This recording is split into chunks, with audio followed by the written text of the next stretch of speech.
بسم اللہ الرحمن الرحیم نحمدہ و نصلی علی رسولہ الکریم اما بعد فاعوذ باللہ من الشیطان الرجیم بسم اللہ الرحمن الرحیم لقد من اللہ علی المؤمنین اذ بعث فیہم رسولا صدق اللہ العظیم ان اللہ و ملائکتہ یصلون علی النبی یا ایہا الذین آمنوا صلوا علیہ وسلموا تسلیما اللہم صلی علی محمد وآلہ وعطرتہ بعدد کل معلوم لک۔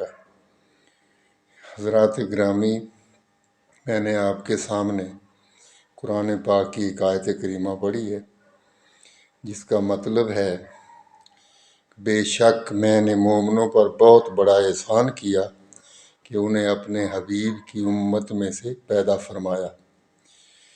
اللہ تعالیٰ نے بے شمار نعمتیں عطا کی ہیں۔ اللہ تعالیٰ نے انسان کو بے شمار انعامات سے نوازا ہے، لیکن اللہ تعالیٰ نے کسی احسان کو جتایا نہیں۔ احسان جتایا تو کیا فرمایا کہ میں نے مومنوں کو اپنے پیارے حبیب کی امت میں سے پیدا فرمایا، یعنی حضور کا امتی بنانے کا احسان جتایا۔ وہ کیوں جتایا؟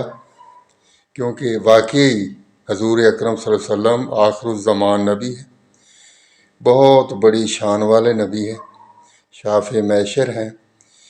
وہ نبی ہیں جس کے بارے میں قرآن پاک میں اللہ تعالیٰ نے فرمایا، اے میرے حبیب، میں قیامت کے دن تجھے راضی کروں گا، یعنی جیسے تم راضی ہوگے میں ویسا کروں گا۔ تو یہ ہم سب جانتے ہیں کہ حضور اکرم صلی اللہ علیہ وسلم امت سے کس قدر پیار کرتے ہیں۔ جب تک ساری امت حضور صلی اللہ علیہ وسلم بخشوا نہیں لیں گے، حضور اکرم صلی اللہ علیہ وآلہ وسلم خوش نہیں ہوں گے۔